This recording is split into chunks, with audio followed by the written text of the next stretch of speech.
Good evening, everyone. My name is Jenny, and I have been asked to officiate at Amy's graduation party, an honour for which I'm humbly thankful and extremely delighted.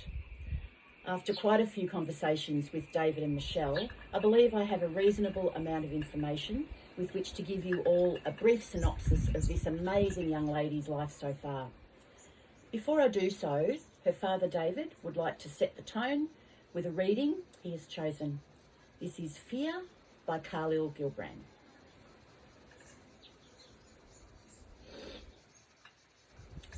Thanks, David. And so, this night becomes not just about congratulating a young human for their attempts, and in those attempts, their triumphs. This night becomes also about cheering the young person on, to who knows where and what, to whatever they choose, to whatever you choose, Amy.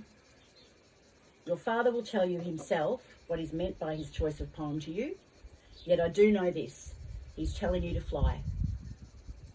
And now, here is the story so far. On the 8th of September 1999, Jenni-Louise Simpson was born, holding blinged out mobile phone in her hand, which gave her mother some discomfort. According to David and Michelle, they didn't have to teach her to talk, but not to talk. That, of course, is a joke, and no more jokes now at Amy's expense. In all seriousness, and from all reports, she was a voracious learner, right from the get-go. She wanted to know the names of everything, why everything was, and how it was. Michelle says her first words were, "I do it." 3 years after Amy was born, her little sister, Isabella, was born, and Amy immediately set about mothering her. Bella was my baby, Amy would say. Amy began 3-year-old kinder in that same year and would cry to have to leave her baby at home to go to school. This bond between the sisters has only grown stronger over the years, although Bella does now draw the line at Amy choosing her clothes and doing up her shoes for her.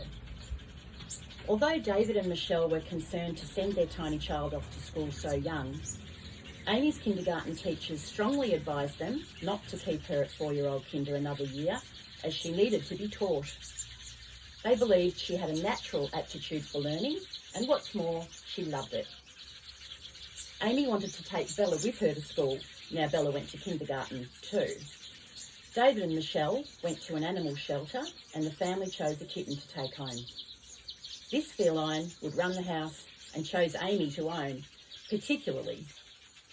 Amy and Bella named her Princess Fifi Poo Poo Lala.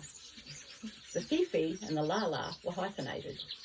When asked why there was no hyphen between the Poo Poo, Amy said, "Oh well, that'd just be silly." Amy could not only read, she comprehended what she read. She understood concepts.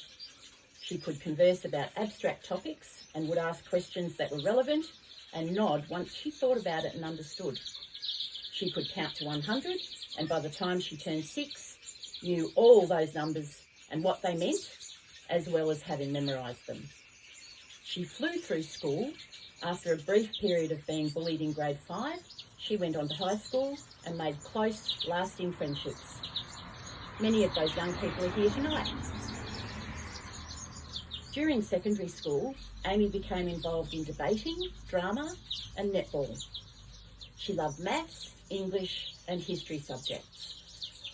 In Year 9, she became a tutor in a program for kids in primary school who were struggling or had English as a second language. She won the Best Student Award at the end of the year. In Year 10, she became class captain, and then the rot set in.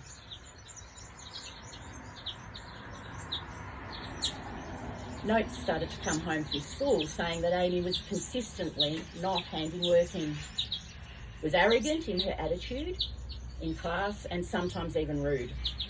She was cranky with her mum and kept telling Michelle that she had it all under control.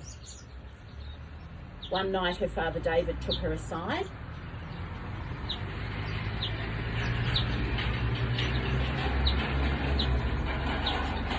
and had a word with her. He talked about what kind of person she might want to be, how she wanted to be in the world, the values she would choose to live by. David has told me that basically he told his daughter that he didn't want her to be an asshole, pardon the French. That he didn't care how clever she was academically. If she wasn't a kind, pleasant person to be around as a start, nothing else really mattered. David may talk more about that later, but it had the desired effect. Amy gunned her years 11 and 12 and got ridiculously high scores. In year 11, as a self-care strategy, Amy started Brazilian Jiu-Jitsu and is now a black belt. Amy started university the year after she finished secondary and is one of the youngest people to graduate in her cohort. Her princess died only 6 months ago. May she be watching you now, Amy, with wry, arrogant amusement from Rainbow Bridge. Amy plans to travel for a year, partly on a working holiday because she will be teaching English in Nepal by January. I'm just amazed by this young woman and her determination. Combined with planning and action, that is a combination with which anything that is possible to achieve, if you want it, you'll do it, I'm sure. Congratulations, Amy, and thank you for allowing me into your celebration. I'm truly honoured. We now have Amy's mum, Michelle, with I Wish You by Robert Ward.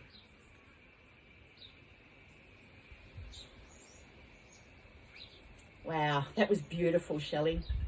We'll follow that up with this reading from Amy's Aunt Kerry, an excerpt from The Curious Case of Benjamin Button by F. Scott Fitzgerald.